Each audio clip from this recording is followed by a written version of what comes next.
The last decade of the Victorian era, the 1890s, were a time of great social change. This, of course, was reflected in the fashions of the time. This video shall be an in-depth exploration into the clothing considered fashionable in this era.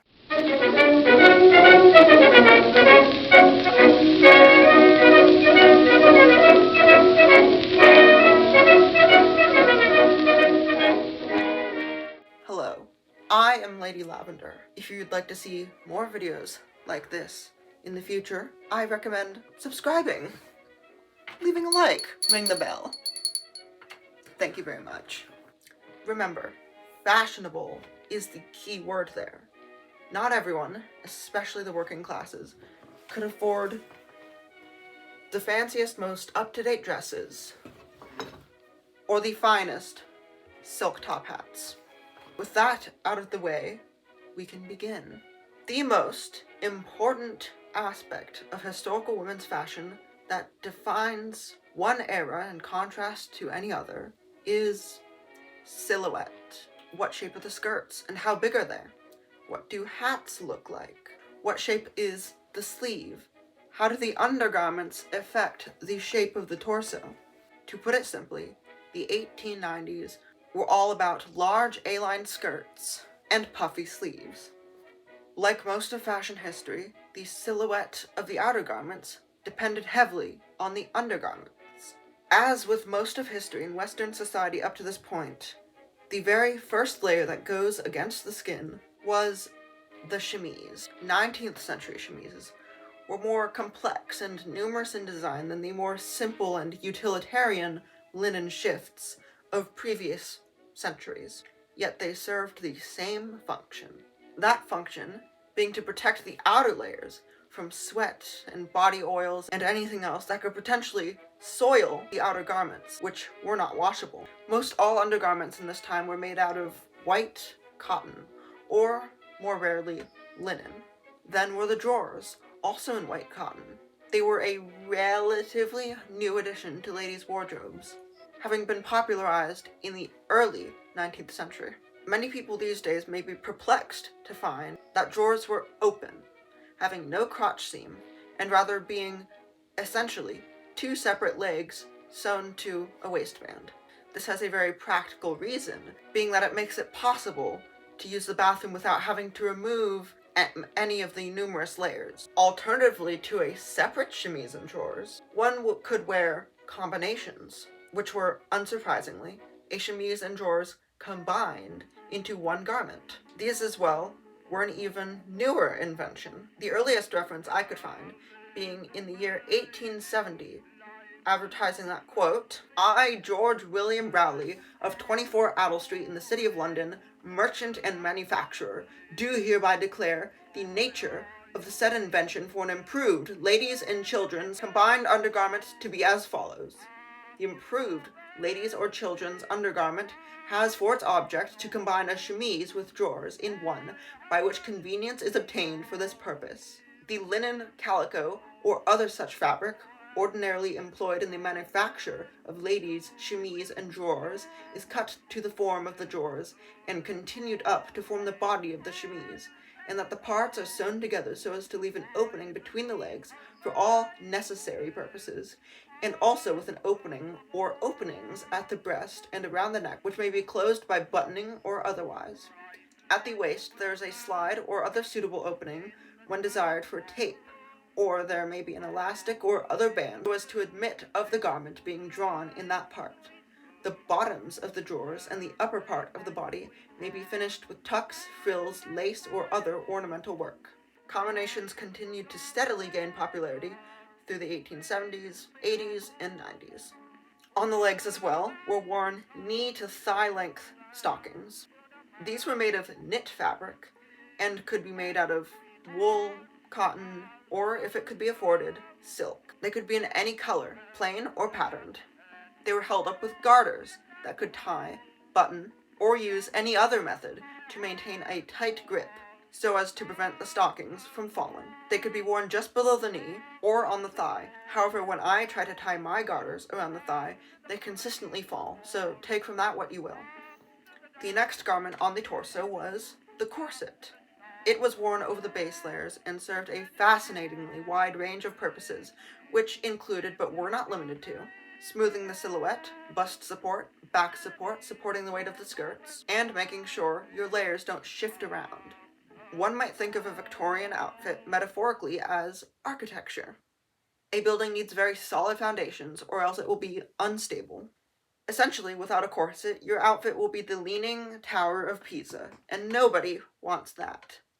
A common and highly aggravating myth is that corsets were restrictive, uncomfortable, and oppressive against women. Regarding the first two accusations, no. In my experience of quite literally wearing a corset every single day for months at this point, they are not the least bit uncomfortable. And I, in fact, find that I feel more comfortable and supported when wearing my corset than without. As for the accusation of enforcing patriarchal beauty standards, this again is mostly false. Let me make this abundantly clear. Most of history, the Victorian era especially, were a very patriarchal society, which did indeed oppress women.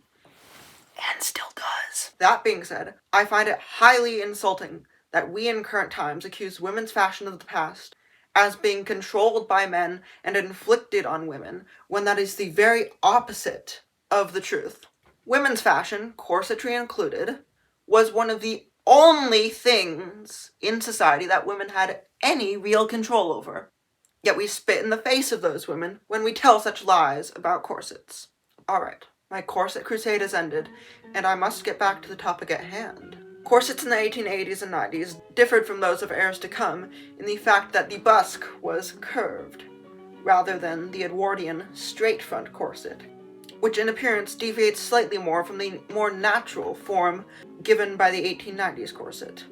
They could be boned in whalebone, steel, featherbone, or cord if less structure was desired. I've even seen one advertisement promoting bodices boned with featherbone, which would allegedly give the effect of a corset without requiring one to actually wear a corset. So it was indeed acceptable for women to not wear a corset, though I don't know why anyone would want to not wear a corset. They're very comfortable. If a lady needed help with her figure, which most did in order to achieve the illusion of a very small waist, they could wear a bustle pad. It was not the dramatic bustle of the 1880s, and was instead typically padded cushions worn over the hips and buttocks. Next were the petticoats. In the 1890s, petticoats wore very full and ruffled underskirts, again, usually made out of white cotton, and commonly decorated in pintucks or lace. They served the purpose of holding out the skirt into a fashionable shape, and women would commonly wear roughly 2 to 5 petticoats at any given time. A metal hoop skirt could also be worn, which differed in design from that of the 1860s, as well as being far, far less popular than the hoop skirts of that decade. Over the corset on the upper torso was the corset cover, meant to cover the corset. In all seriousness, though, its purpose, more precisely, was to smooth the harsh lines of the corset so as the ridges would not be seen through your outer clothing. The front could even have ruffles to create a fuller bust. All these layers may seem like a lot, and indeed, compared to modern times, it most certainly is. Yet if one has the experience gained from putting on these clothes every day for long enough, it ceases to seem any more cumbersome, time-consuming, or laborious as it is for anyone in the 21st century. Trust me, I know from experience. Finally though, after all the various underclothes which go unseen, we come to the fashionable outer garments. In the 1890s, women, with very little exception, wore what we today would call a dress. Yet unlike today, the vast majority of dresses would be made up of 2 separate garments. Even if they look cohesive, I assure you that the skirt and bodice are, with very little exception, separate. If any trimming or fancy detail was present, it would be on the bodice, while the skirts tended to be left relatively plain. There was a division among dresses that would be acceptable to wear out of the house at this time. They could be put in 2 categories: day wear and evening wear. Evening dress was what you'd wear to a party, a ball, or any other formal event, which tended to happen in the evening. What makes an evening dress different from a day dress was that the former in general would be fancier, more expensive fabrics, more elaborate trim, as well as requiring a low neckline and short sleeves. What gloves were acceptable to be worn also differed between these two dress codes. In the Victorian era, gloves were a necessary element of acceptable dress when leaving the house. In the 1890s, they were overwhelmingly made out of leather, kid leather to be exact, which is a very thin and supple variety of leather. Though in the 80s, there was a trend for silk gloves, but soon enough they were considered rather tacky. Day gloves had some variation, though most of the time they were rather short, ending at the wrist or a little bit past. You could have longer gloves, but typically longer gloves were reserved for the evening. Evening gloves were typically very long, reaching maybe up to here, were made out of the same leather as day gloves, and were typically, but not always, white. And of course, the color would have correlated with the dress in those circumstances. In order to understand historical women's fashion, we must return to this idea of silhouette. The silhouette of 1890s fashion was that of large, puffy, Lego mutton sleeves, named such because they resembled a leg o mutton, or the meat of sheep, as well as wide A-line skirts. More specifically, these skirts were shaped in a very particular way. They were flat and smooth on the front, whereas the back is very, very full, and usually gathered or pleated on the back, further adding to the fullness. They also, almost always, closed on the back, though I do have this example from 1899, which has a skirt that closes on the side using hook and eyes, as well as a drawstring, which seems to have been added later based on the fact that it seems like it's made out of rayon, which was not a fabric that was available at this time. The extra volume on the back could be considered a vestigial feature from the bustle dresses of the 1880s. In fact, over the years from 1889 to 1893, there's a smooth transition where the shelf-like bustle deflates and the hem widens. You may also notice that along that timeline, the sleeve also inflates. In 1888, the sleeve was typically cut very close to the shoulder with no extra fullness. Perhaps some people experimented with a bit of gathering at the sleeve head, but nothing major. Then the next year, that small bit of puff became more popular, and by 1890 it was firmly planted in the fashion. At this point, the sleeve head is very upright, perhaps even boxy. By 1893, the sleeve head had become very large and more round, rather than flat and upright. Before you know it, the year is 1894, and oh dear, what has happened?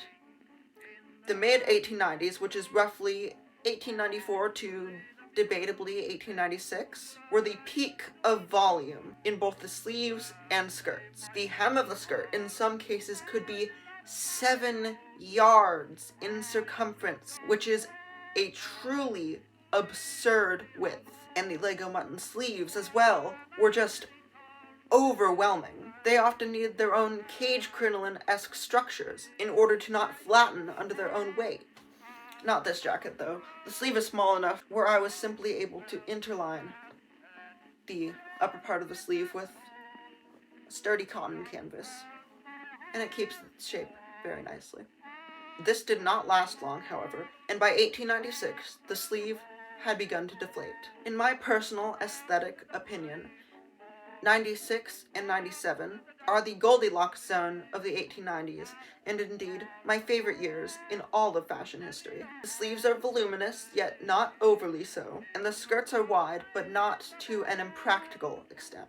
This trend, in terms of sleeves, continues fairly simply over the next few years. 98 was smaller than 97, 99 was even smaller still, and the puffy sleeve head had more or less disappeared by the year 1900. Skirts, however, evolved a bit differently. In 1898, you start to see some skirts becoming a bit more curvy. The straight A-line falling away from the hip becomes more flared. In 1899, this continued. The fashionable skirts in this time are now fitted quite tightly over the hip, though notably, at this time, quite extreme hip padding was becoming very popular. So these were not natural hips, they were very padded hips. The skirt then flared towards the bottom, quite dramatically indeed. This slimmer, curvier silhouette continued right through the 1900s. Fashionable shoes indeed also changed in the 1890s. Most women wore boots made out of leather or fabric. They could close with laces familiar to us, or with buttons going up the side.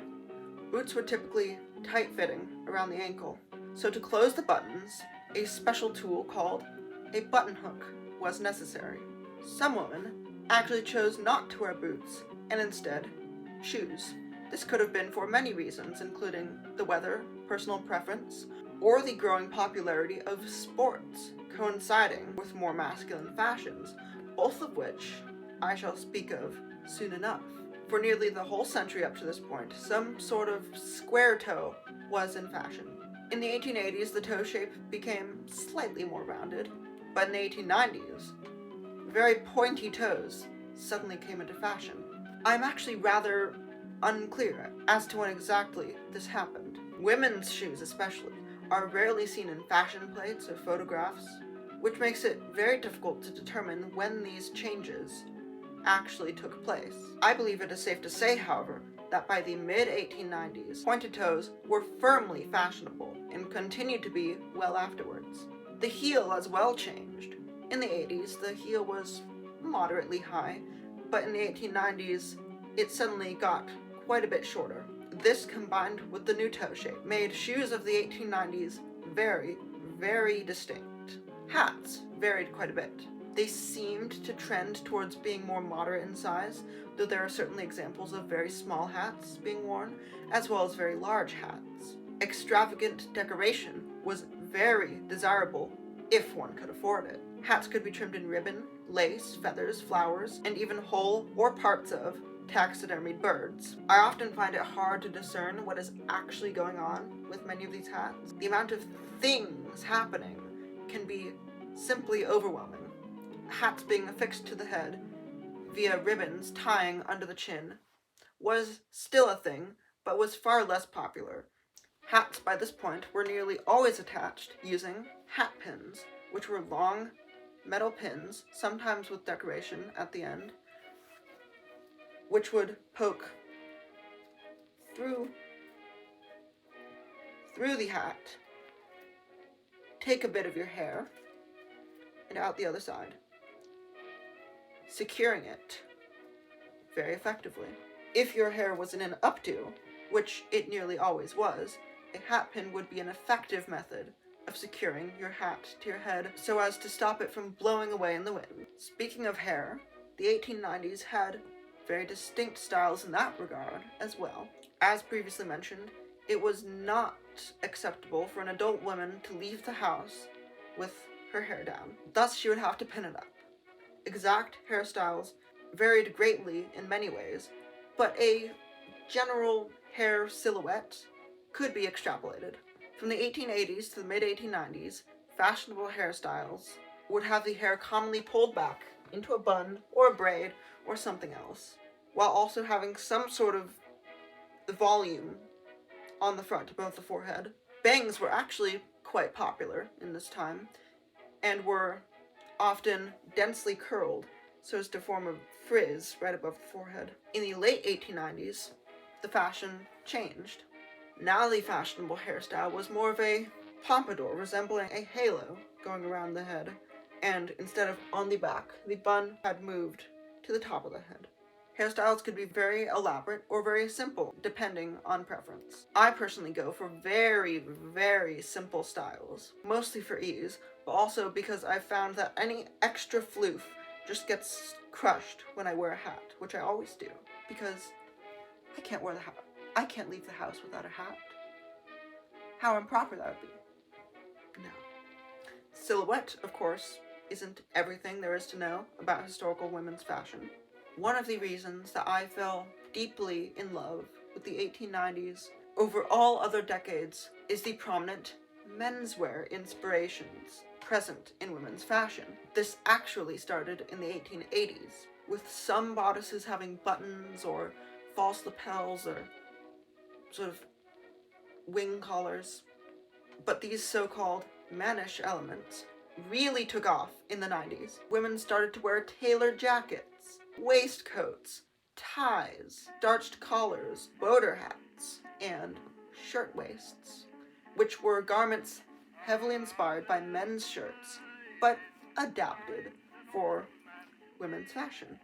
Many of these elements were especially popular among middle and working class girls, especially during summer, when a boater hat, walking skirt, and shirtwaist almost became a uniform of the working woman.